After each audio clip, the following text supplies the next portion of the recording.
Assalamualaikum warahmatullahi wabarakatuh. Di video ini saya akan menganalisis tentang ekonomi Indonesia di tengah pusaran resiko gagal bayar utang Amerika. Menteri Keuangan Amerika Serikat bicara perihal kemungkinan Amerika Serikat mengalami default atau gagal bayar utang. Ia menyalahkan Kongres Amerika Serikat yang tak kunjung menaikkan paku tanpa pemerintah. Yolanda dalam sambutan yang disiapkan untuk acara Washington dengan eksekutif bisnis dari California mengatakan default utang negeri Paman Sam akan mengakibatkan hilangnya pekerjaan sementara, memborong pembayaran rumah tangga untuk hipotek pinjaman mobil dan kartu kredit yang lebih tinggi. Ialah menyebut kesalahan itu adalah tanggung jawab dasar Kongres untuk meningkatkan atau menangguhkan batas pinjaman $31,4 triliun Amerika Serikat.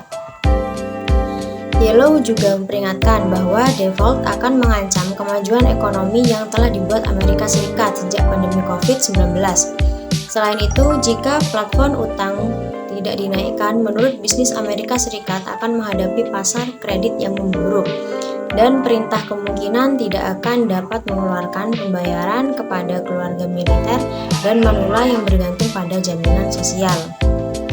Mantan Gubernur Bank Sentral Amerika Serikat, The Fed ini bahkan memperingatkan default akan memicu malapetaka ekonomi yang akan membuat suku bunga lebih tinggi untuk tahun-tahun mendatang. Di sisi lain, Partai Republik pada Rabu 26 April waktu setempat menyatakan untuk menaikkan batas pinjaman nasional, tetapi harus dengan syarat pemotongan anggaran belanja yang besar. Sikap itu sebagai respon atas pengeluaran berlebihan, cobai dan di tengah potensi gagal bayar yang makin mengkhawatirkan. Senada dengan Partai Republik, mantan Presiden Donald Trump juga menyalahkan Joe Biden atas kegagalan Amerika Serikat telah menilai Biden sebagai dalang kehancuran dolar Amerika Serikat dan pemicu inflasi tinggi di Amerika Serikat. Meski berulang kali mengalami masalah pagutan, tetapi Amerika Serikat tidak pernah mengalami default Kementerian Keuangan. Amerika Serikat sebelumnya sudah memberikan estimasi jika anggaran akan habis paling cepat pada awal Juni. Sementara itu, Congressional Budget Office atau CBU memprediksikan anggaran akan habis sekitar bulan Juli hingga September. Jika sampai pada batas tersebut, pagu utang belum dinaikkan, maka Amerika Serikat akan mengalami default untuk pertama kalinya dalam sejarah. Atas dasar hal tersebut, Dewan Perwakilan Rakyat Amerika Serikat pada hari Rabu 26 April akhirnya bergerak cepat dan meloloskan rancangan undang-undang untuk menaikkan plafon utang pemerintah sebesar $31,4 triliun Amerika yang mencakup pemotongan pengeluaran besar-besaran. Selama dekade berikutnya, meski demikian, RUU itu tidak dipastikan tidak akan disahkan Senat dan Presiden Jokowi dan telah mengancam akan melakukan veto asas anggaran yang menyertai RUU tersebut. Jika itu terjadi masalah, jika plafon utang tidak dinaikkan, Departemen Keuangan Amerika Serikat dapat kehabisan cara untuk membayar tagihannya dalam hitungan minggu, dan pasar keuangan sudah menunjukkan tanda-tanda peringatan berkaca pada tahun 2011. Kebutuhan yang terjadi menyebabkan penurunan peringkat kredit pemerintah yang mendorong biaya pinjaman lebih tinggi dan menekan investasi. Di sisi lain, masalah kegagalan utang Amerika Serikat ini dinilai tidak akan terlalu berdampak signifikan terhadap perekonomian Indonesia. Bahkan pergerakan nilai tukar rupiah pun belum menunjukkan pengaruh dari isu ini. Bank Indonesia menilai isu deflating atau batas utang Amerika Serikat dan Government merupakan isu yang terus berulang. Kepala Departemen Pengelolaan Moneter Edi Susianto mengungkapkan pihaknya yakin akan ada kesepakatan antara pemerintah dan parlemen Amerika Serikat. Namun demikian, dia tetap melihat ada dampaknya terhadap sentimen global. Pasalnya, isu tersebut selalu menjadi salah satu pusat perhatian pelaku pasar. Apabila tidak terjadi kesepakatan, maka tentu dampaknya akan menimbulkan sentimen yang negatif. Pelaku pasar akan cenderung quality ke Chevron. Dampak potensi gagal bayar utang AS terhadap Indonesia. Ada beberapa faktor yang mempengaruhi terhadap ekonomi global. Yang pertama, faktor geopolitik. Masih ada permasalahan dari Ukraina dan Rusia, yang mana terdapat pemanasan di US, Taiwan, dan Cina, serta perkembangan ekonomi AS, baik dari kebijakan moneter yang terus-menerus menaikkan suku bunga acuan. Yang kedua, potensi gagal bayar utang, yang mana fenomena ini bukan hanya terjadi di masa sekarang, namun juga terjadi di beberapa tahun sebelumnya, di mana dampak bayar utang ini sebetulnya relatif lebih minor dibandingkan gejolak yang bisa dikatakan Rusia-Ukraina maupun dampak dari COVID-19. Ada juga masalah ekonomi Cina dan UE atau Uni Eropa. Sementara ini banyak sekali demonstrasi di berbagai negara karena semakin mahalnya biaya hidup sejalan dengan mengerjakan inflasi yang terus-menerus meningkat. Ketergantungan terhadap industri.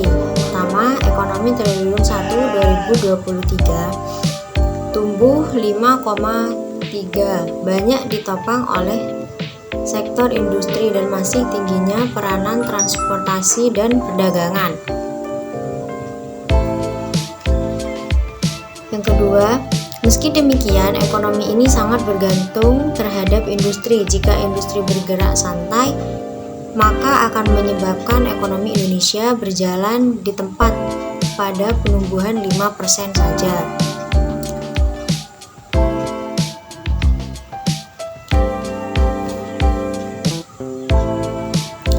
Pangan terancam. Yang pertama, pertanian tidak bisa lagi diharapkan 0,34% meski peranan sangat strategis. Tantangan terbesar selalu pada subsektor tanaman pangan yang dihadapkan pada importasi beras pada saat panen raya, yang dimana harga panen raya ini menjadi anjlok dan tidak sepadan dengan harga pangan atau kebutuhan pokok pada saat ini. Pangan akan semakin terancam menghadapi El Nino dalam beberapa bulan mendatang. Industri terpuruk. Pada industri ini mengalami keterpurukan yang cukup drastis.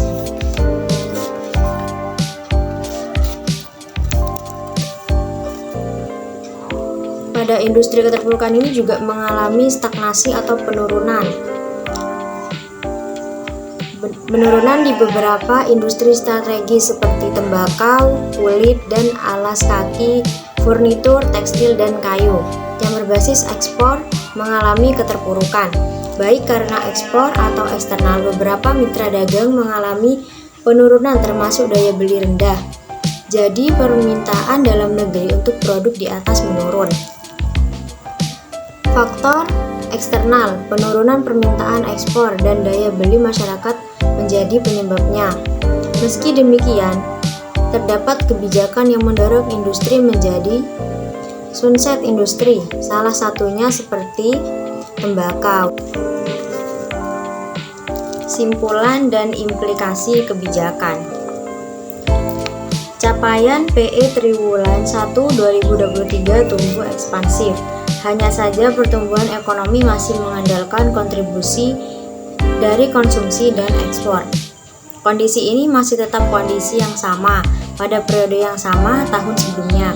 Tentu perlu ada peningkatan dorongan indikator mikro lainnya seperti PMTB.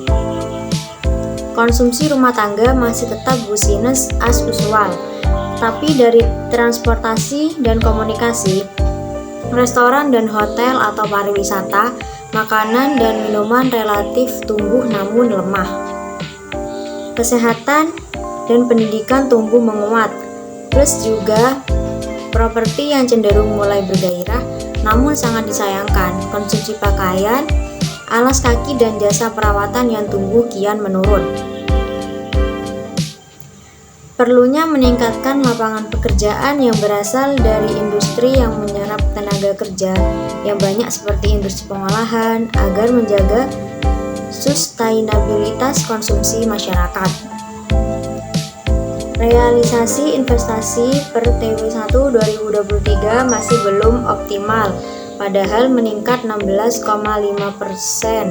dari tahun lalu. Periode sama, terutama mesin dan perlengkapan untuk mendorong produksi mengalami penurunan. Yoi periode sama 2022 maupun KTQ kuartal 4 tahun lalu.